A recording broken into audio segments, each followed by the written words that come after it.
चलिए, तो आज का हमारा टॉपिक है विच। क्या? विच का मतलब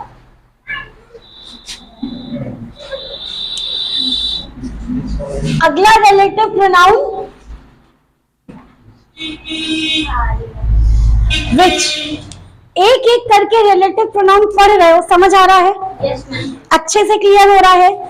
क्योंकि जिस तरह से प्रेपोजिशंस इंपॉर्टेंट रोल प्ले करता है जब आप सेंटेंस फॉर्मेशन करते हैं, उसी तरह से रिलेटिव प्रोनाउन में भी अगर आपको इनके यूजेस पता है कि कब और कहां लगता है, तो सेंटेंस ट्रांसलेशन आ जाती है। ठीक है, जिन बच्चों की इंग्लिश अच्छी है, मैंने लास्ट लेक्चर में भी ये बात बोली थी कि जिन बच्चों की इंग्लिश अच्छी है उनको तो समझ आ जाता है, क्योंकि जो ऑलरेडी इंग्लिश मीडियम स्टूडेंट्स हैं कोई दिक्कत नहीं। बट उनका क्या, those who are from Hindi medium students, जिनको इंग्लिश बेसिक से नहीं आती है, तो उनके लिए ये सब शब्द कारगर हैं, रामबाण की तरह काम करते हैं।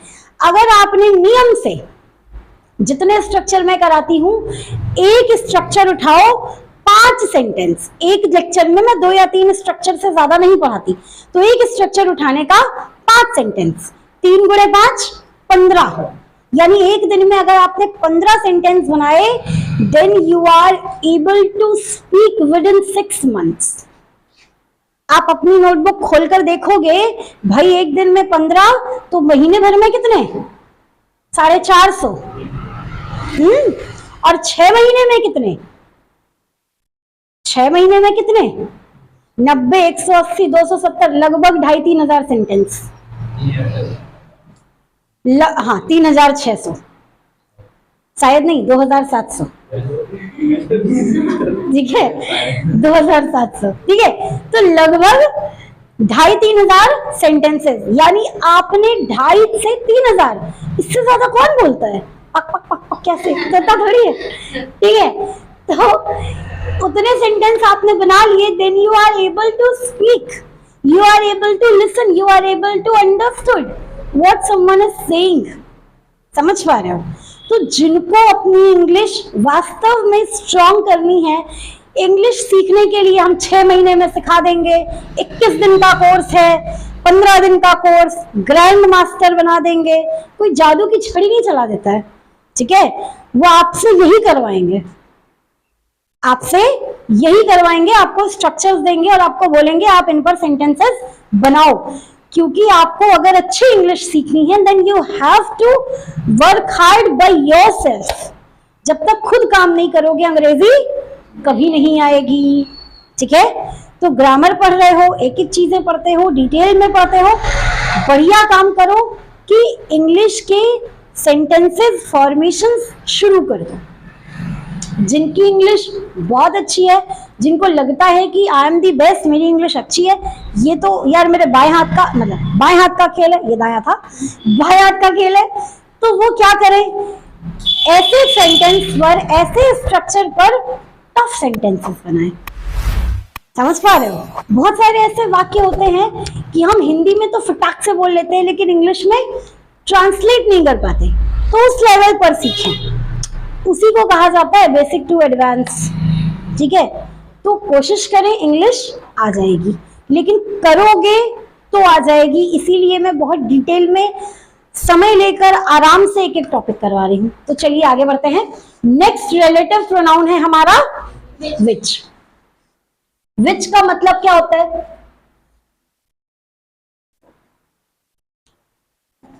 कौन सी? कौन सी बोलते हो ना, विच बुक इज योर्स, कौन सी बुक तुम्हारी है ना? तो इंटेरोगेटिव में इसका मतलब होता है कौन सा, कौन सी। ठीक है,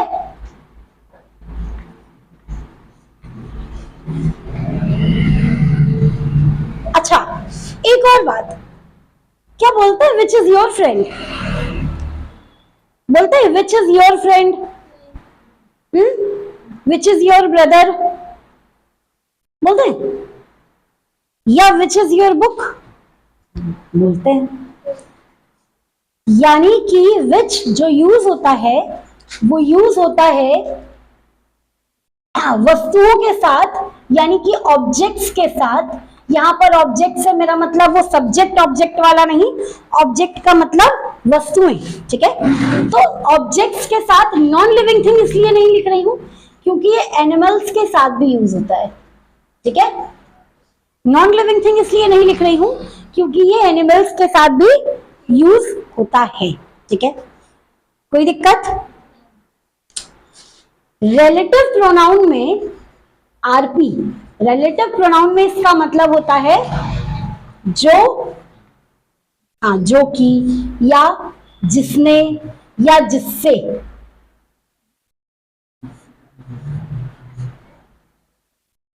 ठीक है, रिलेटिव प्रोनाउन में इसका मतलब ये होता है। कोई बात नहीं, कोई बात नहीं, जरूरी नहीं है कि आपने जिसे, जिसे या जिससे, तो जिसे भी यूज करते हैं, जिससे भी यूज करते हैं। जिससे यूज कर लिया तो डायरेक्ट हुम पर चले गए, लेकिन यहां पर भी बहुत सारे ऐसे, अब मुझे एग्जांपल मिलेगा तो अभी मैं आपको बताऊंगी, अभी तुरंत मेरे दिमाग में नहीं आ रहा है कि कहां पर हम ये भी यूज करते हैं, ठीक है। लेकिन ध्यान रखना, हुम लिविंग थिंग के लिए यूज करते हैं, ये हम ऑब्जेक्ट के लिए, मतलब हुम लिविंग थिंग के लिए भी यूज करते हैं, लेकिन ये हम ऑब्जेक्ट यानी वस्तुओं के लिए, हिंदी में लिख देती हूं ताकि आपको कंफ्यूजन भी ना हो, ठीक है। वस्तुओं के लिए यूज होता है और जानवरों इत्यादि के लिए यूज होता है। कोई दिक्कत? चलिए इसका एक दो एग्जांपल्स करते हैं।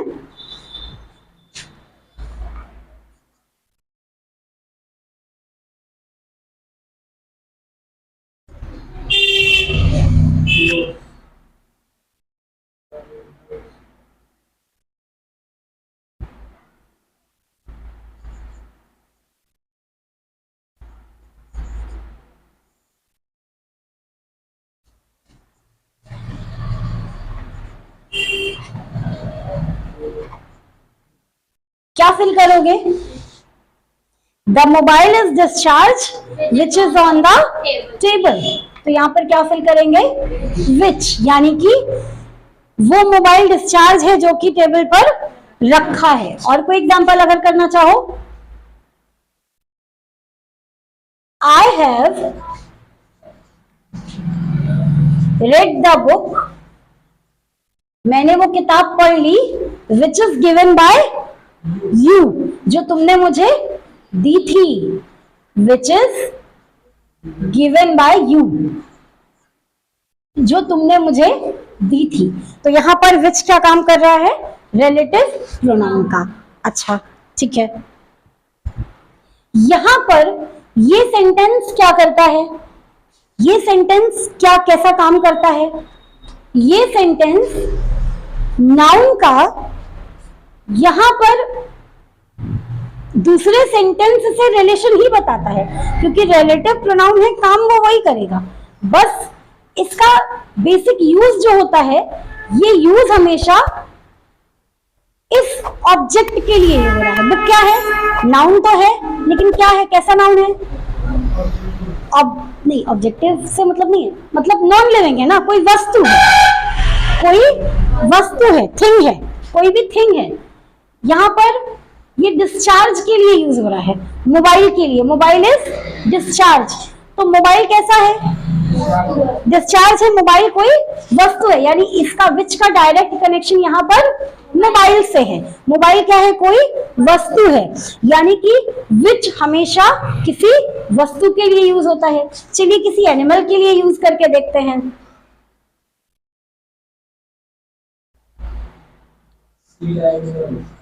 नहीं, शीला कैसे एनिमल होगी भाई? फिर तो वो शीला की जवानी वाले मुझ पर केस कर देंगे कि इतनी सुंदर कन्या नाच रही है, आपने उसको जानवर बता दिया। चलो देखो, मैं सेंटेंस तो लिखने दो, मैं वन लिखने जा रही थी। चलो, अ डॉग,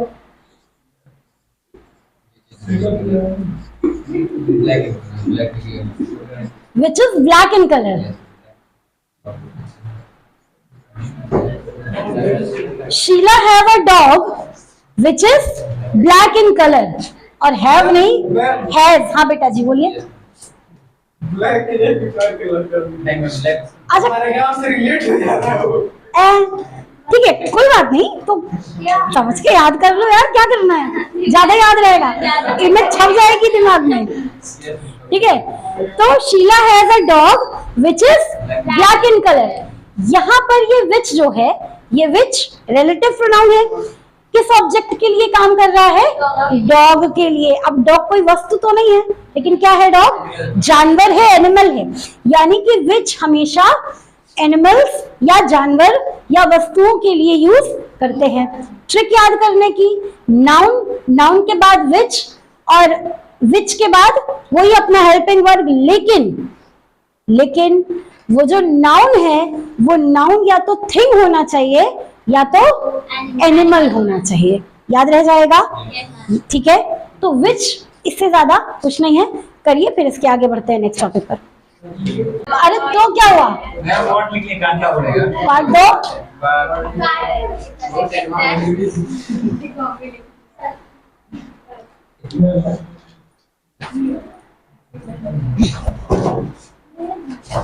नेक्स्ट है वेयर। नेक्स्ट है क्या, लाइन से नहीं पढ़ा रही हूँ बेटा मैं, इसलिए वहां से लाइन से मत लिखो, ठीक है। नेक्स्ट क्या है, वेयर। वेयर का मतलब, वेयर का मतलब कहाँ। क्या भाई,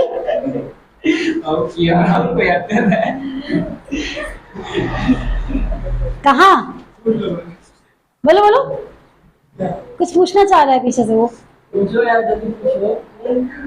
अच्छा रितेश को पूछना है, बताओ भाई। फूड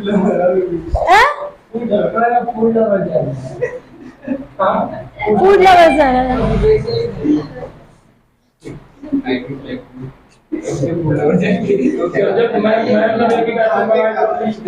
नहीं, मुझे चौरी चौरा में पहला ये रेस्टोरेंट है जो ठीक लगा, एवरेज है, मतलब ऐसे बहुत सा खुला है। हाँ ऐसे बहुत सा खुला है, 3-4। एक और मैजिक पैन खुला है, हंगर टाइम में मिस्टर फूड है। वाह वाह वाह sir, thank you so much. सब जगह में फूड ट्राई करूंगी। प्लीज भी बता देंगे, सब जान रहे हैं आगे जहाँ से आप मुड़ी थी ना, वही सीधे आगे जाएंगे तो मिस्टर फूड है।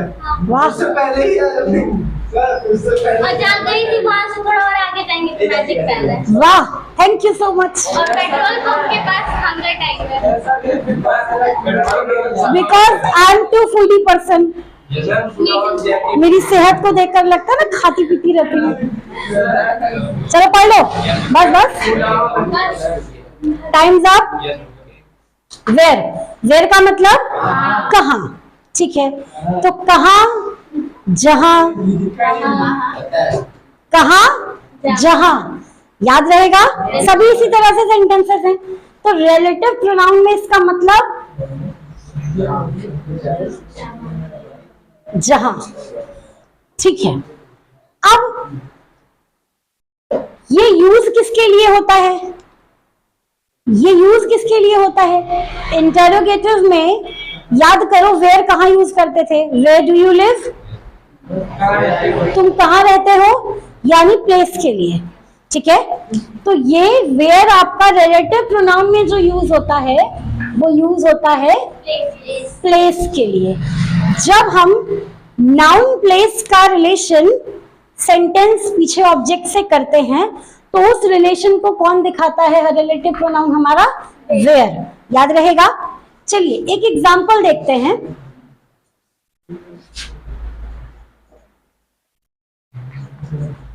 दिस इज द हाउस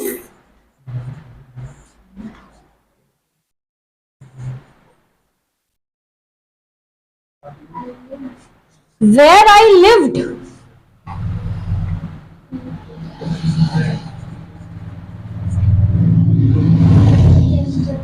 नहीं, वेयर आई लिव्ड, आगे क्या लिखूं, या जमा मैं जहां रहती थी, वेयर आई लिव्ड, ठीक है, कोई दिक्कत नहीं है। This is the house where I lived, ये वो घर है मैं जहां रहती थी, ठीक है। I know the place,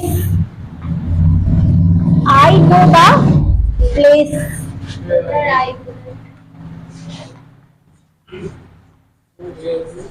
where you met her, तुम उससे जहां मिले थे मैं वो जगह जानती हूँ। तुम उसे जहां मिले थे, ठीक है, तो ये जहां मिले थे, हाँ क्या वही वो जगह बता रहा है कहाँ मिले थे?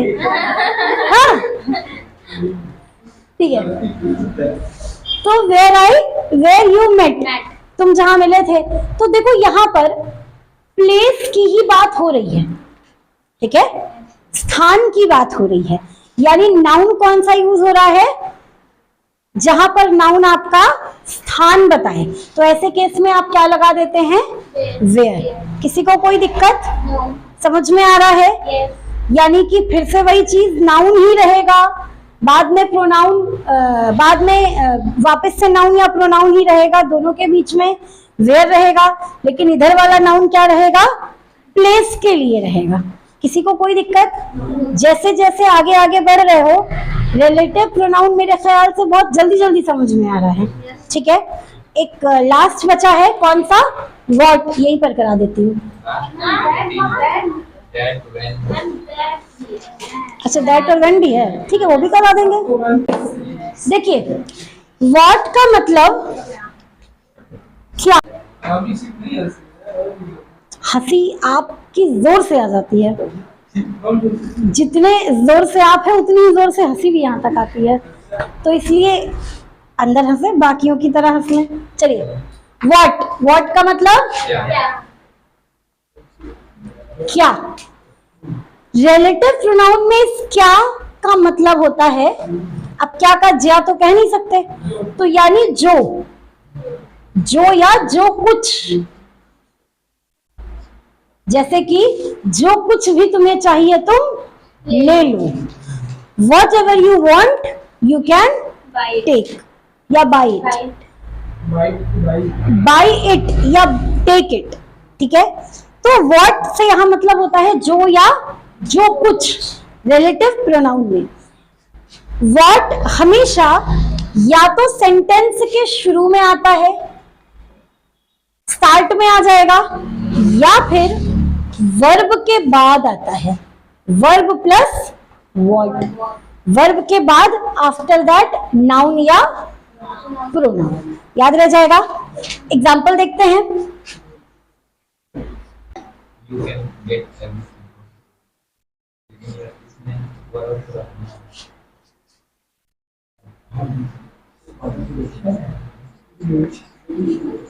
everything. लिख सकता है, उसके बाद मैं बाद में बताऊंगी। You can get what you want, what you want, आप जो कुछ भी चाहते हैं आप ले सकते हैं, ठीक है। इसने बोला कि एवरीथिंग नहीं आएगा, एवरीथिंग भी आ सकता है। एवरीथिंग यहां पर इसके लिए काम कर रहा है, ठीक है, तो उससे कोई खास मतलब नहीं है, ठीक है।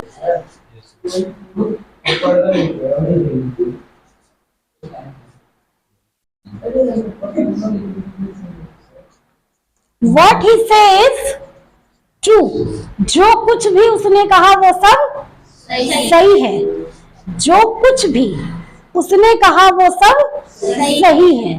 तो सेंटेंस के पहले इस तरह से व्हाट आता है। चलिए एक आपके लिए,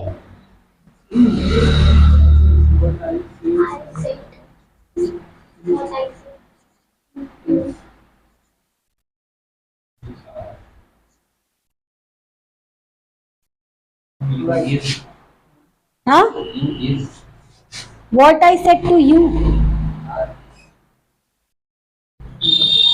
नहीं, What I said to you are right, नहीं, आर नहीं लगेगा, इजी होगा, is right. What I said to you is right. What I said to you is right, यानी जो कुछ भी मैंने तुम्हें कहा क्या वो बात सही है। तो इस तरह से व्हाट का स्ट्रक्चर होता है, ठीक है। तो इंग्लिश में आज के लिए बस इतना ही, ठीक। मिलते हैं नेक्स्ट वीडियो में, तब तक